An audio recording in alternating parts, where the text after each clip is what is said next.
There is adult language in this podcast episode. Watch at your own discretion. I want to just make it look good for you. There we go. Hey! Yeah! Cool. I did it. I admire your palm. My what? Your palm. Oh, thank you. Will you do a palm reading on me? Can you tell what's going to happen in my life? Oh, yeah. Yeah. Have you ever had it read before?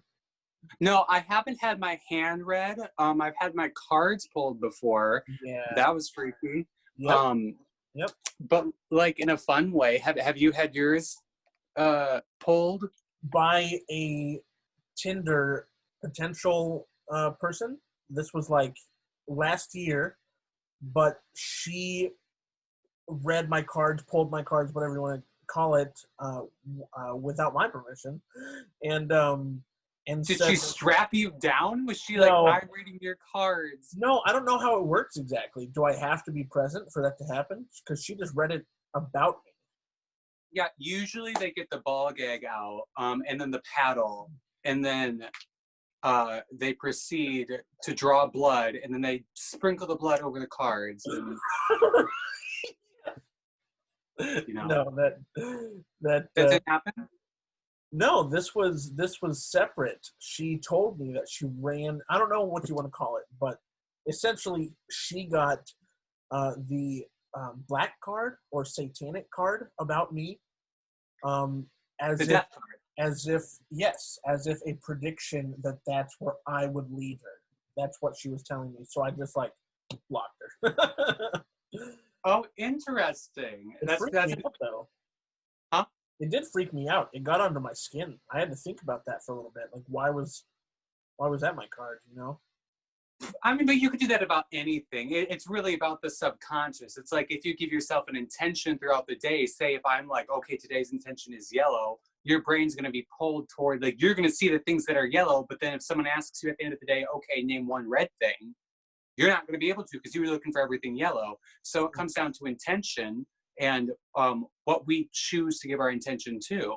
And a card like that plays with the idea of giving you a focus, going, okay, how does this relate to me? And then you have free association with that, and things just go either downhill, and however you interpret it, really. Yeah. True. It sounds like, and this was a Tinder date? Like, what's the context? Can you give me some shape to this story? She lives in Monmouth, going to school at Western. Okay. Western Oregon, I think it's called, Western Oregon University. And I haven't talked to her this year at all, but it was one of the strangest. We actually never hung out. We were just like Snapchatting for a little bit. Oh, Collin. I can see what you're saying because it's already the mind space that the person would be in to just like, you're foaming at the mouth for the opportunity to see what you want to see. Like, oh, this person just wants this from me. This person. And it's like, well, sure. I mean, that would be nice to fulfill that carnal desire, but I also am talking to you just kind of on a human level. And but it's interesting that in your story, you said correct me if I'm wrong, she pulled the card for you, and then she said it was bad for her? Yes. That doesn't make any sense to your reading. Right, exactly. It would be like towards her, like I would be bad for her. Maybe. It sounds like she's unprofessional. It sounds like she doesn't know what she's doing. Exactly. Mm-hmm. Yeah. Bada bing. Yeah. And since I really don't know what she's doing, I'm just taking her word for it and like getting freaked out. Yeah, I wouldn't be freaked out by it. I have a lot of friends who will pull cards and use them in different ways, and it's not something to be scared of. It's you can learn about it just like anything else. Yeah. What's that like? What's that? Do you edit these at all? Are these like? Yeah, depending on how And it is this works. a Yeah. swearing thing? Can I say naughty words, or do you have to beep me? No limitations. Do I get beeps though? No, nope. Oh, I love being beeped. That's like one of my favorite things. Oh. I don't know why, but anytime it's funnier to me when it's like someone gets beeped. Like you don't quite hear it. It's like, Yeah. do you know what I'm talking about? I don't know. Yeah. Yeah. It's an Like, imagination factor there. Yeah. and I could say anything. I could be like, uh, uh, pickles, and you could just like beep Yeah. all of that randomly, and you'd have no idea what I said, or just leave one of those words in there randomly, and then beep the rest. And no, people would be like, "What?" Like, and I don't know why I find that so funny, and that's I don't know. I think that's why I kind of like editing and stuff. But you're a good editor too. I'm gonna grab my water. Okay, so Arrested Development. Have you seen that? Kinda. Okay, well, there's this. If you haven't seen it, this might not be as funny as it was to me. But in the show, they're all like, there's 4 siblings, and they're all adults, but they're complaining about their mom. And they're just like, man, mom is just so annoying. And then another one goes, yeah, like freaking, whatever. And then the youngest goes on this tirade, and it's all bleeped, but it goes on for like 30 seconds, and all you get is like reactions of the other siblings, like that. I know the scene you're talking of. Okay, so it's exactly what you're talking about, where the script could just be like, I want to go and walk my dog in the park, whatever, and it's just bleeped, and that does add a lot of humor to it. You can play with that. It's my favorite. I don't know why. Even because like it's comparing like I've seen comedy specials where it's made for TV where they have to bleep stuff, and then I go back and watch the uncensored version, and for some reason it's just not as funny. I don't know why, even though either way I don't care, but it's just something in my brain makes me go like Yeah. I don't, Yeah. it's just fun. Are you a person who believes in astrology and signs, and are you keen to that? Like there's two. I believe that I'm a person of contradiction, yes and no. I can hold both beliefs. I'm a Capricorn, and like so some people believe that I like, or like some of the things will read like loves money, hates people. The Capricorn is the sign where you start in the sea, because it has the tail of like a mermaid, and then it climbs to the highest mountain, and it's just like generalized, thing, kind of sentences sometimes, where anyone could be like, oh wow, that's me, man, that really I identify with that. But you can do that with, if you took away the sign and you gave it to like anyone, you just gave the description, I feel like anyone would be like, so I do believe in it to like, I don't know, I believe in it, but I don't. I guess I pick and choose. I'm like that one today, and then the next day I'm just like, now, whatever. Yeah. Do you? So I'm kind of the same way, where I'm only just now in my mid-20s learning about what this is. Like, Ancient. My first day at the job that I'm at right now, my first day, one of the first questions that a coworker asked me was, when's your birthday? I said, March. He goes, mine's February. That means you're a Pisces. And I was like, oh, I didn't know that. Wow, okay. And he and I are very similar in like how we approach conflict, how we approach friendship, work, and he's a lot like Noah Wagner. If you've spent time around Noah, they're very, very similar. Love Noah. Yeah, absolutely. And Noah's not a Pisces. His birthday is June 16th, actually. Oh, it's sexy. You can tell him I said that. Yeah. I thought so too when I first met him. I was like, oh, this is like a really good looking dude. He had this like super, we even talked about it on my podcast with him, just the way that his beard was cut, and the dude just, has a good smile and a good presence. Sex appeal. Yeah. Smother me. He rocks the bald too. He doesn't do it a ton, but when he is like at a wedding or at a special event in a suit, no hat, looks good. Yeah, if I get within a certain distance of him, I really have to keep myself under control because I'm just like, you know what I'm talking about? You know what I'm talking about. Yeah. Do you remember I was doing laundry yesterday, and I found that outfit that I wore for Halloween. Yes. It was the pink velvet thing, and we met. Remember when we met each other at that party? You know what I'm talking about? Oh, this isn't the Jacqueline where you stuck your crotch. Is it that one? That's not where we met, though. No, I just thought it was funny. Oh, okay, yeah. Before this podcast, I was actually, because that moment where you stuck your crotch in my face, I don't remember it. I still don't. You have told me this moment several times that I don't remember this. Just tell the people so they understand what's going on in this story. Give them the setup if you remember. From the way that you've described it, we're at a party, and the party is kind of a bummer because everybody's like sitting down. I don't like getting to a party and everybody's sitting down. That's not very fun. I remember,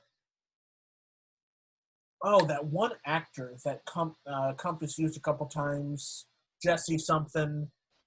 He's now in China. Oh. Yeah. That I talked to him forever during that party, but you and I didn't do a ton of interacting at that party. Just like, I think there was like a beginning, a middle, and an end of, the points that you and I interacted.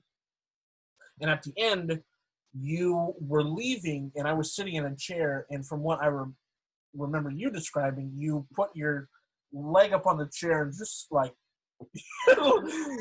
like close to humped my face pretty much, and made the rest of the party laugh. Because we interact. I don't know what happened, but we basically like yes anded each other because we both were drinking a lot of water. Yeah. We were both very hydrated. And because like we would like orbit each other and kind of like, banter, and then like we'd separate for a second, banter and separate for a second. And then, but after drinking so much water, like I was leaving with someone and going somewhere else because I was being like dragged along. Yeah. And I wasn't autonomous at the time. Someone else was driving me. And like, I remember going like, we have to have like a moment before we leave this party. Yeah. And like, we were standing dancing for a moment because no one was just standing up. And then you like sat back in this like big chair and it was playing Prince because I had my Prince stuff on. And then that's right. And then I just like put my like leg over your shoulder and then we both just like wiggled. It was a powerful moment and I felt like we bonded. Like really. Yeah. I think I do have somewhat of a recollection of that, or at least the immediate moments afterwards as you were leaving and people were laughing. Oh, good. Yeah. Did Les ever make you personally feel discomfortable? Uncomfortable? No. Not me. No. Mm-mm. It was just, ooh. Oh. Sponsor. Oh, yeah. Get those sponsors shelled out. Just haven't figured out what I need to do for it yet. I'm not. What else have you been up to? I'm on medical leave because of a doctor's note right now from work. Going to get my surgery Thursday, which was supposed to happen April 2nd, and now it's happening June 4th. What are you surgerizing? My tonsils and adenoids. Oh. Get them out. Are they just like they're not paying rent anymore? They're freeloading? Overstayed their welcome and and overeaten. They're just really big. They're really big and blocking breathing. I sound like a machine. I sound like Darth Vader when I'm just breathing normally. Like, I'll be watching a movie with my brother or something, and there's a quiet part in the movie, and there's just me going, and I have to like, oh shoot, I have to like control it. You notice it? Yeah. You're like, oh, sorry, my bad. Oh. Yeah, evict those tonsils. Bye-bye. No. Yeah, it should have happened a long time ago. And they've always been big. And then with getting sick, which I'm not, like disclaimer, I'm not sick, but I'm at risk for getting sick and then just not being able to breathe or swallow anything. You know? Yeah. Those are important functions to everyday life, both breathing and swallowing. I do them as not only a hobby, but like basically a profession. Like it is one of my favorite things to do, to breathe and swallow. To breathe and swallow. Yes. Yeah. Do you have a CPAP? Is that involved in your life? No, that is not involved in my life. Is that the big, like, you wear that when you sleep? Yeah, David Brown has one. Oh, that's right. And his dad has one too. They have. You guys, do you have one? My dad does. My uncle does. My cousin did, but he died unfortunately. For like probably related to sleep apnea. And the doctor is like, I am 85% sure that you have sleep apnea. And have had it for a while because of these tonsils, or maybe the sleep apnea is causing the tonsils. Like, we're not sure. So the tonsils is really just phase one. After that, we need to still attack kind of something I think my body is going through right now. Okay. Well, because after, like, once you guys do the tonsil things, like, you're just going to be constant change after that, and like also recovery and whatnot. Yeah. So that'll be. Sorry, I keep having like random things pop in my head. I saw your TikTok the other day.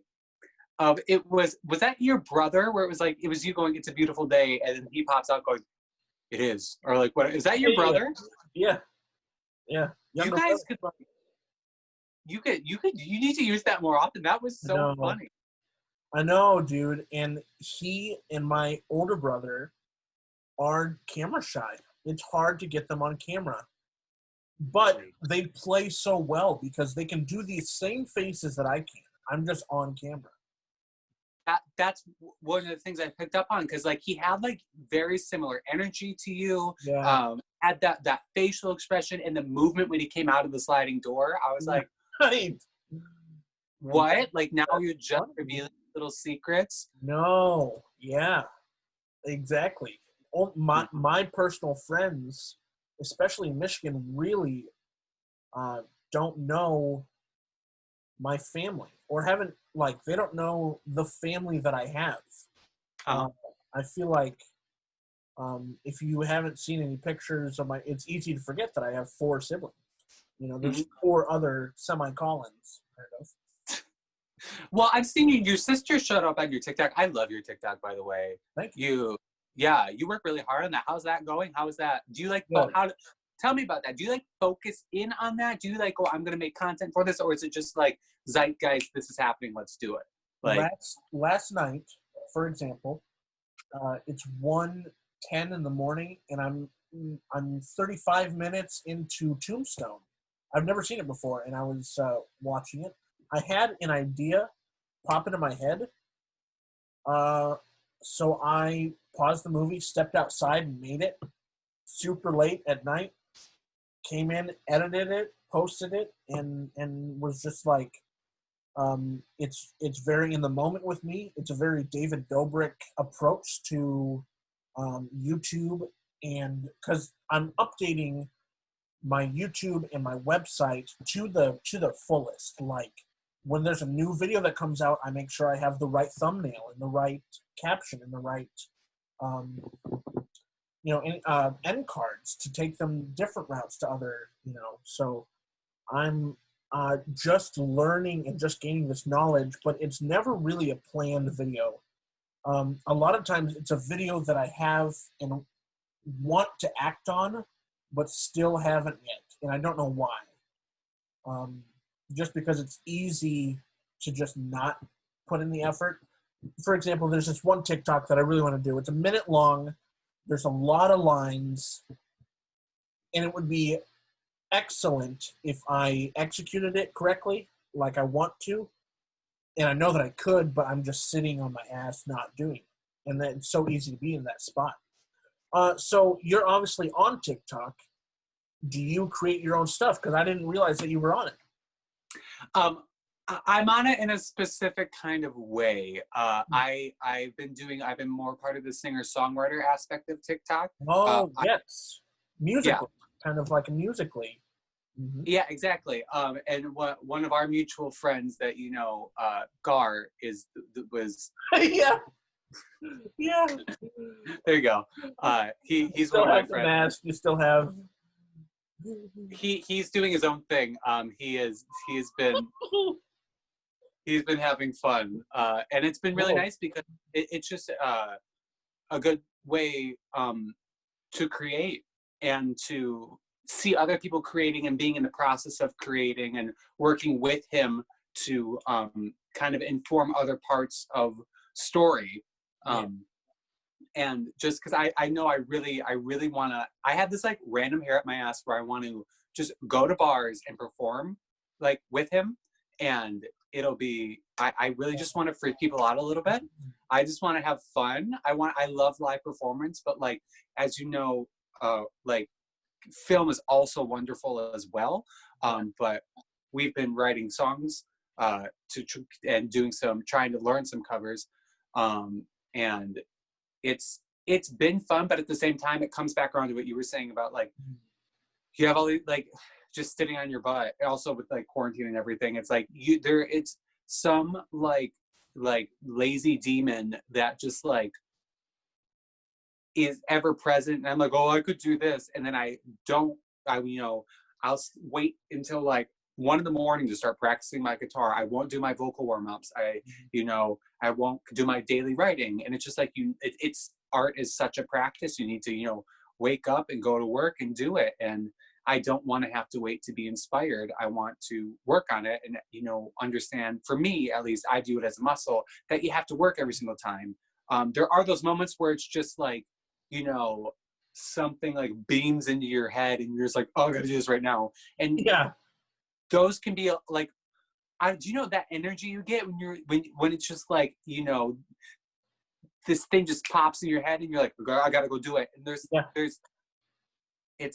it's the not wanting to, it's liking that moment and going, okay, I'm gonna do this, but not wanting to chase the idea of like inspiration is something I've been dealing with, because it's like you can't be inspired, but the thing is you have to put the work in too.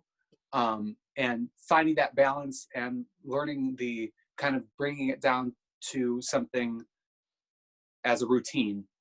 And so that's what I've been trying to do. And I've been making my bed every single day. Like, cool. That's been my one thing.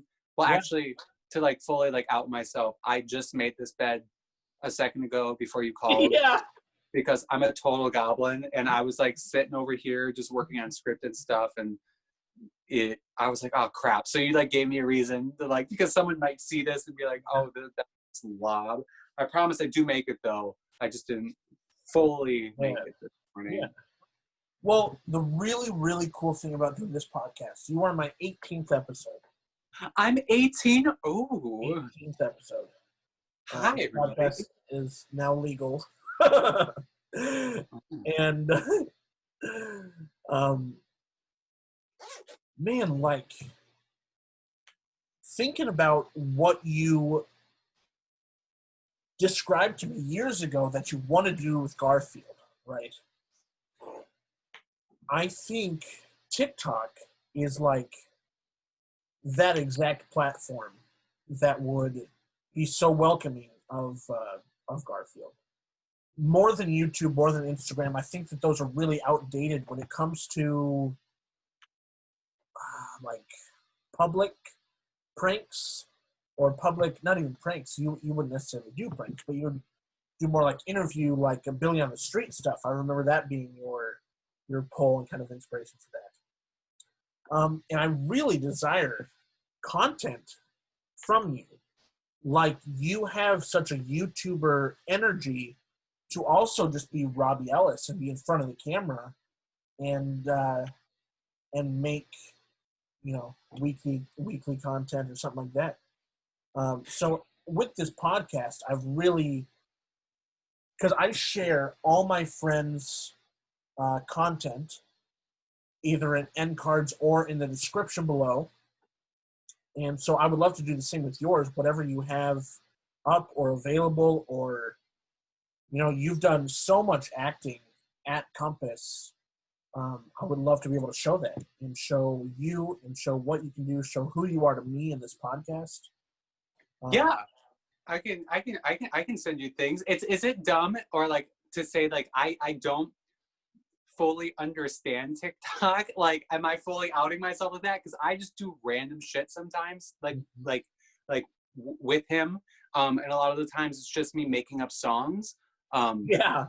Or him making up songs, and it's an interesting platform, but also it's so I love how just real it is. Like it's like right. It's like a balance of like I don't really give a crap. Like I just want to like practice almost and share just the truth that is self. And I think that's what TikTok has the availability to do, and also connect you with people that are it's just people. It doesn't have to be like this striving to be something larger than you are, or you know what I mean? Like it's it's grounded. And like because I get to see so much of just who Collin is through your videos, and I can see your creative process, and I think that's why you're so successful on TikTok, because you have such a like buoyant energy that people feed off of, and it's just how you naturally are too. Right.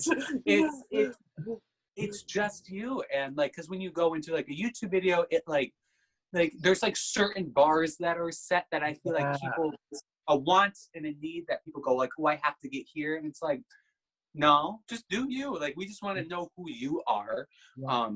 May that be through your art. And I know that there's like a lot of different there's makeup artists, there's drag queens, there's singer-songwriters, there's actors, there's people who do make art with their hands, and anything. And it doesn't need to be perfect, and that's what I like. It doesn't have to be perfect. We got there. Yes. And anybody can blow up. yeah. Ba-boom can go. And how is that with you, with your, because you started on what was the first one? Dub Smash? What was the big one that you started? Dub Smash. Yeah. Dub Smash was the lip syncing. And I would always take them off of Dub Smash. I would do the little voice thing on Dub Smash, which I think was an app, just like Vine, but I never used it for that. I would almost like make a TikTok and just take it off of the TikTok and put it somewhere else. That's what I was doing, but with the Dub Smash. But for TikTok, this is the first. I was on Vine a little bit, but no success, obviously. But TikTok, Josiah Loyvich, one of my good friends from Compass, first year, he said, dude, get on TikTok. You have to. And I was like, I don't even know what this is. I knew that Musical.ly had transformed into TikTok. And I saw it all over the place with Instagram. All these, I was like, what is this? And I was so, usually when things are just bombarded, or when things bombard me, I turn my back to it and run away. Like Game of Thrones, it's like, no, never mind. I'm not even going to. Or scared you. I had the same thing with Game of Thrones. I never got into it. Yeah. It just Stranger Things. No. Yeah. I'm gonna. Yeah. I choose the path of what do you call it?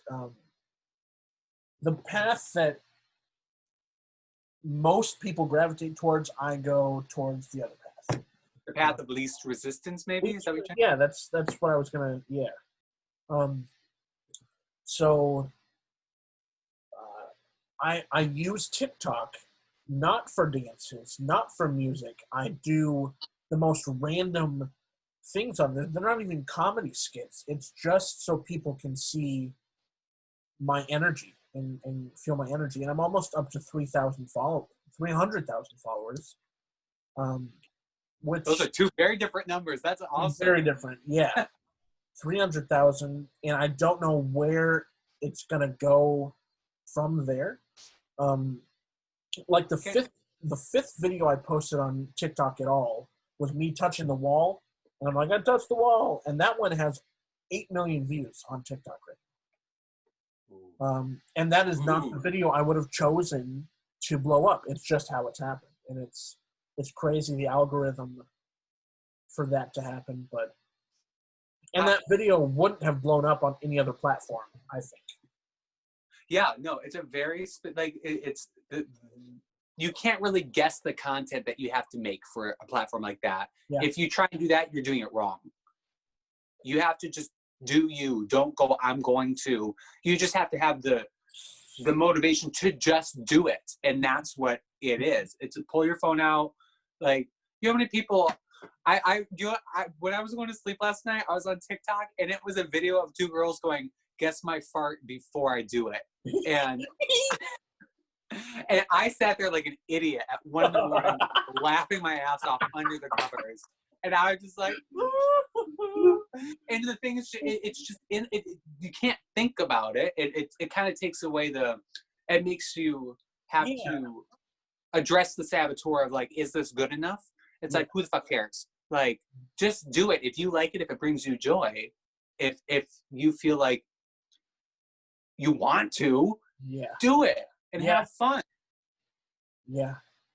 100%. And I think that's what's cool about it. And I love seeing everyone on there. I just like, and I say that while I'm also like, you know, my art, where I love to play with the idea of identity, where it's like, we get to, for me, like, you know, I love The Iron Giant. That is one of my all-time favorite movies. And you are who you choose to be. Yes. And then with my story, I wanted to continue the sentence with, you are who you choose to be, but how?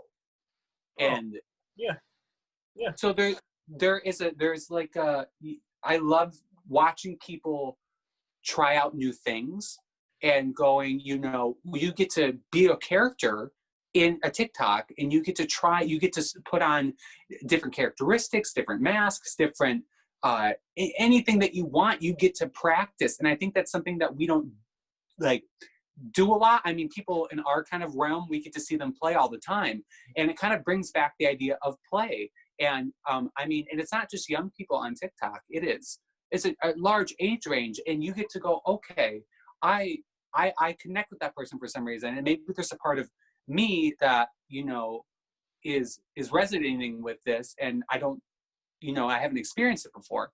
And so it's the idea of permission.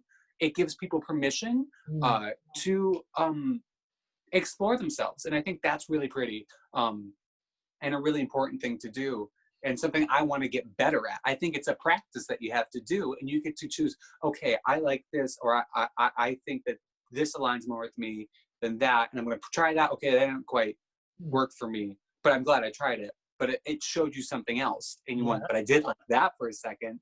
And so I think that kind of allows you to chip away at like the sculpture of yourself. And I think that's what a platform like this does. And when you perform and you show people, okay, this is me, they can see a little bit of you, them, and you, and you're helping people by doing that.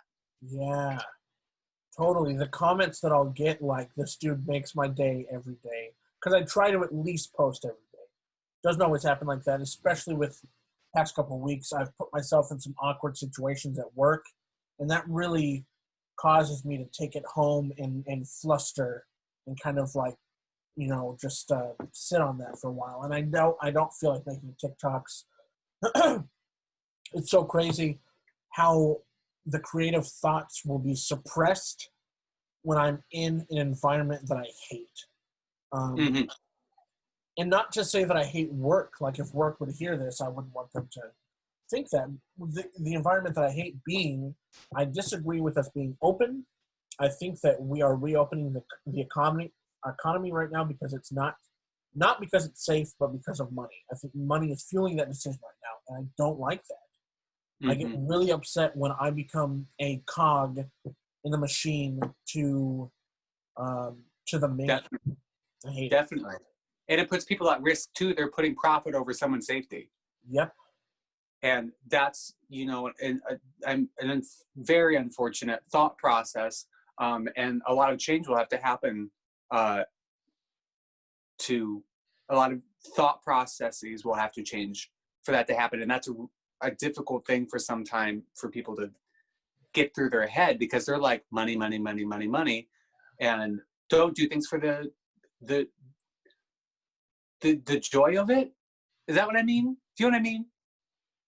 Don't do things. Is that what I meant? Don't do things for the joy. We'll come back to that. Don't think too hard about it. I'm gonna. Yeah. You're gonna. I don't know. It's a lot of hard choices, and a lot of people are looking for answers, and they want answers, but there are no answers to give. Is this my Ricky Bobby moment? Is it? What do I do with my hands? Sorry, I just saw that. They don't look like my hands. Look at. Yeah. They look. Yeah. Whose hands are these? That's true. They look like puppet hands. Yeah, now they do, because you corrected the angle. That's really funny. Oh no! Like, So hey everyone. Yeah. Are you still in Civic? Currently so for the folks at home, I work at a theater, like get down. I work at a theater, and we had to cancel, I think it's 88 shows now, and we canceled productions. So it's been really difficult because we're one of the top 3 largest local theaters in the world. And we're also a nonprofit organization, and all of everything is basically run through volunteers. All of our shows are put on by volunteers, backstage, front of house, stage hands, everyone volunteers. And by canceling all these, or not canceling, or having to stop all these shows, has really impacted the ability to function. And so I was furloughed, and I'm still waiting, because people, to go see a show, you have to have a bunch of people in one room, which is not something that we can do right now. And so it's interesting how the art community and the theater community here and around the world have been trying to change that, knowing that we can't be next to each other, and doing a lot of these Zoom calls, doing a lot of those at-home performances, and taking. And also, it's interesting with art, having the time to be alone and think about your art and how you want to present it in a new way. If we can't, how we do it how we normally do. So it's all been interesting, and I'm here to see it through and what's going to be happening with it. But it's also going to be a struggle, because you also have to deal with audiences, because some people bought season subscriptions, and like those are basically tickets that weren't identified with the show yet, and they've already spent the money on them. What do you do? And there's so many questions, and people want to fix it so quickly, but it's like they're, in my brain, trying to fix it now without knowing the outcome or having a more solid view of what's going to happen is going to cause more issues by you trying to fix it. Yeah. If that makes sense. Yeah. So basically what I'm saying is slow and steady wins the race. You got to play it by ear, and almost, because all of our patrons are like it is the Civic family, and like they come to every single show, and I see the same faces almost every single time. And it's like wanting to prioritize them and make sure that they are getting their money's worth, and also trying to balance keeping the theater open, because I have no clue. So it's wanting to, because I think the money mindset is like, fix it now so it's over with, but that's not something we can do. Like you can't fix it right now. You have to wait. Black and white. Yeah. You have to be patient, and patience is a practice that I think, patience and listening are 2 practices that I think people need to adapt to, and I think are happening. But I can understand why people get frustrated, and it's hard when people get frustrated, because then if someone's on the phone with me, I'll just get frustrated, because I can't help you. And then there's two people who are just frustrated, you don't get anywhere. Right. So, and it all comes down to wanting to give someone escapism away from all of this. And when escapism is taken away from you, what do you do? Yeah, how's that been where you're at? Tame, but every night there's still a lot of protests going on here. Yeah. Curfews and all that. It's way worse in Grand Rapids from what I've imagined or seen. Yeah, Grand Rapids. Was it the night or the other night before? There was a peaceful protest that happened at the beginning, because people are separating it into two different events. There was the actual planned protest, and afterwards, there are people still protesting, but then it turned into a lot like smashing of windows and things. But it was all focused really on the police station downtown, and so it was yeah, people are angry and they want to smash things, and it's because Black people are being murdered by cops and constantly, and nothing is changing. So people are angry for a very valid reason, and I'm not going to tell people. I'm not going to start to think about how to tell people how to act right now, because they have feelings. They're going to have their feelings, and they do what they want with those things, because people aren't listening, and they need to start listening. Yeah, I think. Which comes back to Black Lives Matter. Like, that's the one thing. Yeah. Like, Black lives fully matter. Yeah. My opinion on this matter is to make it solely a Black thing would be incorrect. I think that is a part of it, but I also think that this is, and this would need to be what is like addressed and immediately fixed, is the police abuse of power. The day after George Floyd died, I had a cop follow me, and he was on my tail. And I was very fearful for what the interaction might look like if he pulled me over. And he was on me, he was checking me out, I could tell. I was driving with both hands. And I was like, if he pulls me over, I'm going to start recording.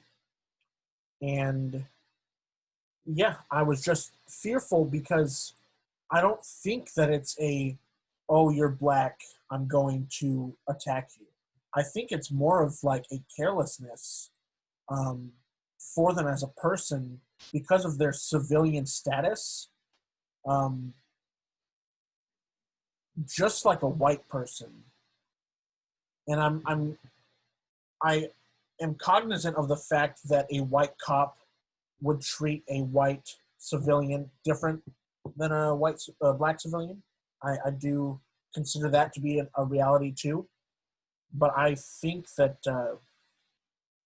I see two sides of the coin, and both need to be addressed, like, immediately. Mm-hmm. That's what I think. Definitely. And it comes down to, like, I mean, even if in that interaction that you specifically were having, like, you're white, like, you already have, like, you and I, we have so much privilege. Like, a lot of the things like that, like, we could get away with anything and not have repercussions. Like, Black people are disproportionately affected by police brutality. And it's just because of the color of our skin. And that we're able to get away with that. It is called privilege. It is white privilege. And it needs to, white people, we need to speak up when things are happening, and we need to talk. We need to have conversations when we see other white people being racist. You have to have the hard conversations, and you have to be like, absolutely not, no. And when I saw something cool on TikTok, people are duetting all Black artists right now, like, to give them, like, because like what I heard was that the algorithm was like suppressing. If it was like, if they hashtag Black Lives Matters, yeah, there are weird things. Like, and also I'm speaking from a place where I don't quite understand it, but I do love the idea that, duetting Black artists and making sure that their voices are heard, especially with a platform like yours, finding people that you're like, these people are rock, like see them. It's a really good Because I idea. think the only way with because you can duet people, because Gar basically is just like him, like follow, Oh, right. you know, and making sure that we're lifting their voices and that they're being heard, because they're like, we have built-in megaphones, like this is already amplified, and they don't have that kind of privilege, and we need to share that, and we need to use our privilege to help them. So that there's a buttload of ways to help. Go look in your social media, read blog, make sure that there's plenty of places to donate to that's going to be helping protesters, that's going to be helping people get out of jail if they were taken.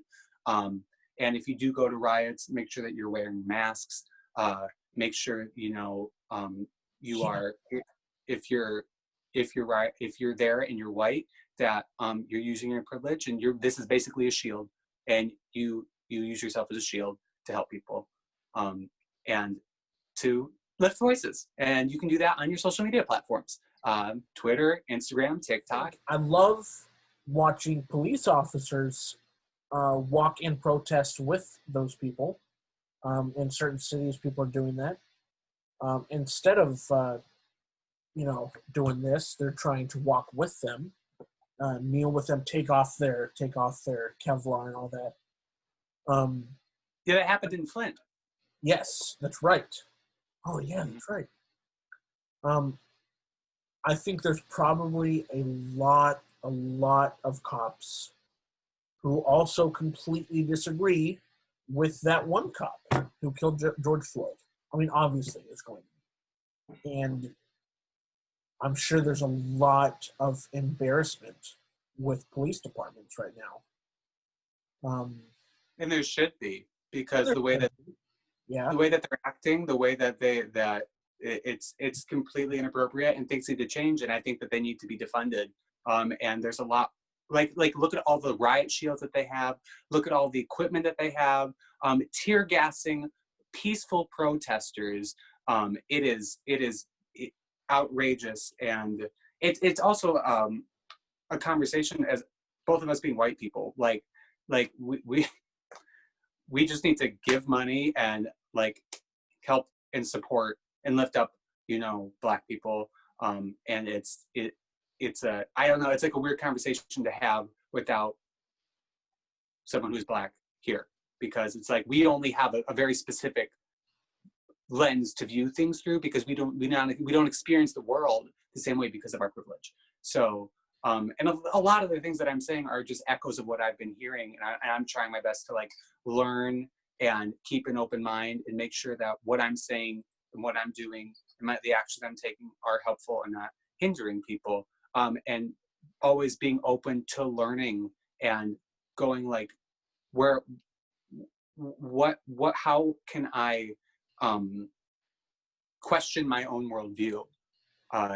And it's a constant practice that we have to do, and that's how people are going to grow. And I think that that's an important thing to do.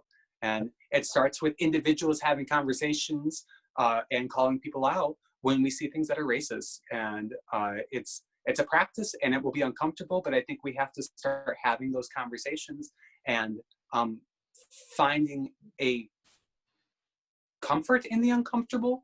Does that make sense? Does that make sense? Oh yeah, that makes sense. Yeah, I definitely agree with that, and I don't think that two white people don't have anything to contribute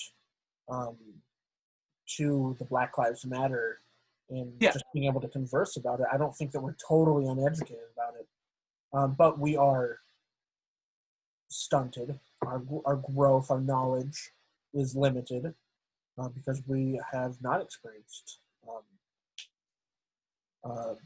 African American life. So yes, definitely. So like duetting on TikTok, that would be and there are some amazing vocalists that I've had. Like there are people right now who are just making songs on TikTok who are singer-songwriters, and they are starting to work with like huge pop artists and writing songs for. Have you ever seen? Sorry, this is another thing. Have you ever seen the show Songland? No.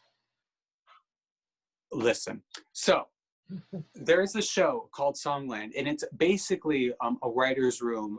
But then so it's like those three, and then they bring in a major artist. Like Charlie Puth came in one time, and then they and then they have people just like random, or like that people audition for the show, and they come in and they pitch their song to these artists, and then they pick, like, say there's like 5, they pick the top 3 songs, and they pick the top 3, and they go workshop with those top 3 producers that I was naming, Estradine, one Republic guy, and the other guy, and they rework the songs and then go pitch them to these major artists. And it is it's amazing to see the creative process of not only like the songs that you love to listen to and how they get made. I think it's a peek into a world that I don't think a lot of people really get to see, because to write a song is such a special thing, and to give a song away, like, isn't that I specifically find it interesting, and it's creative, it's art, and it's how what's it called, it's how you represent yourself, or how you present yourself to the world, and through music and creating, much like you do with your TikTok. Like, it's just another form of it, and I highly recommend it if you haven't seen it. It's on NBC, and it's called Songland. And I'm not getting paid for any of this either. I'm just promoting. yeah. Songland, cool. So it's like the major artists that they bring in, they pick one of their songs that already exists and is out there, and they rework it. Is that what you're saying? No, so it's a song that hasn't existed before, and then a major artist like Charlie Puth can be like, I love that song, I wanna record it, and so Charlie Puth records it, and it's Charlie Puth's song, with the other person as an additional songwriter. So it's where, like, it's so cool. Like the Jonas Brothers were on, Her was on, sure.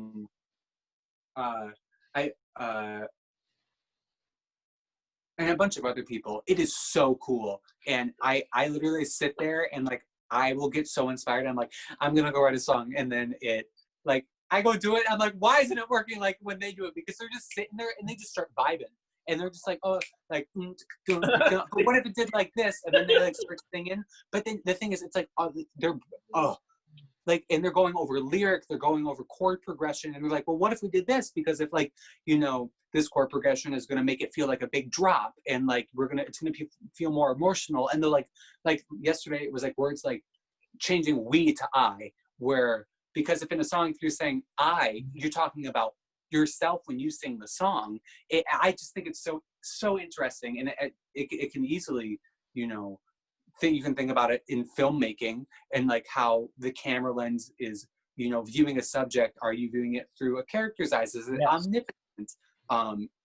So it's interesting to see how that creative process can inform your other creative processes.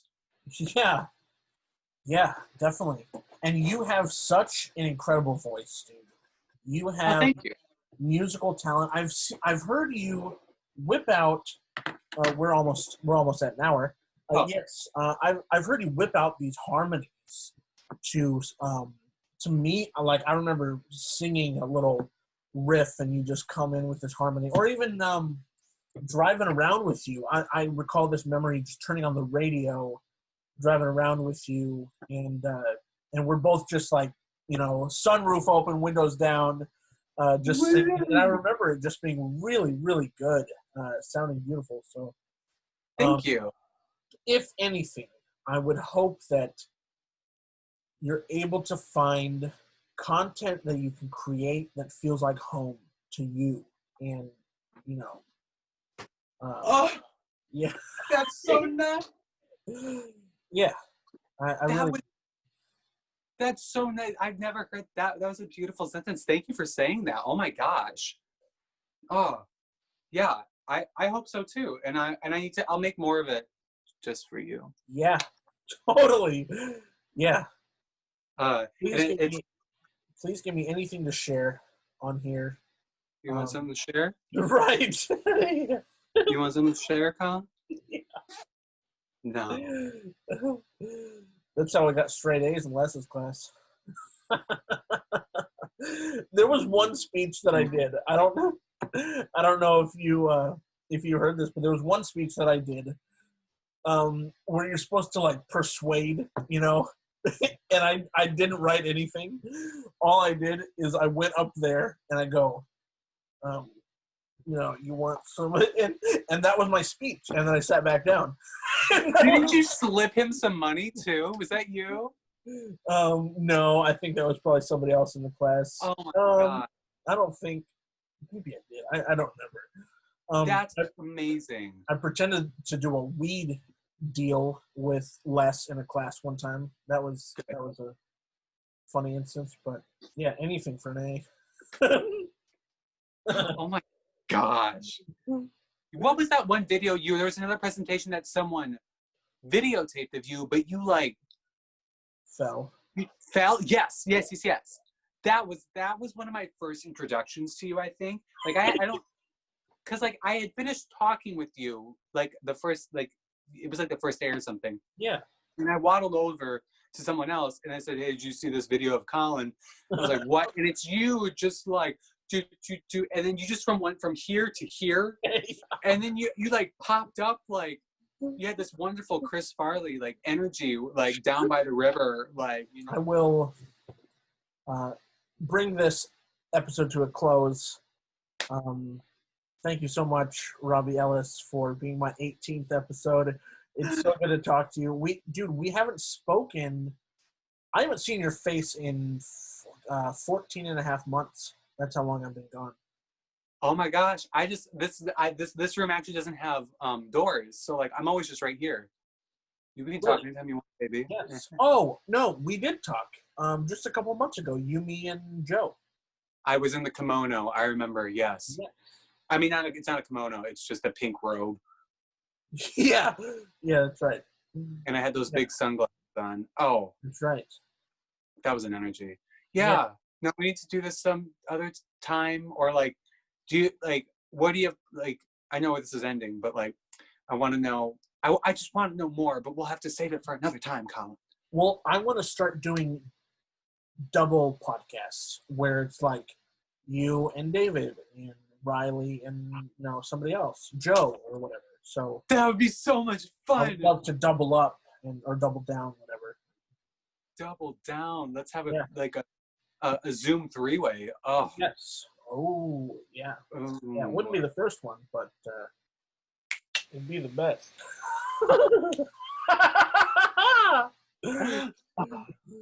Okay, Collin, this was so much fun. Thank you so much. I've had so much fun talking with you, and I can't wait to see the rest of your episodes. Yeah, thank you, dude. I love you, and I really wish you the best of luck leaving the quarantine with your day-to-day job, with your acting pursuits, and with your social media growth. Oh, thank you so much. I love you. Have a good day. Yeah. Bye. Later, dude.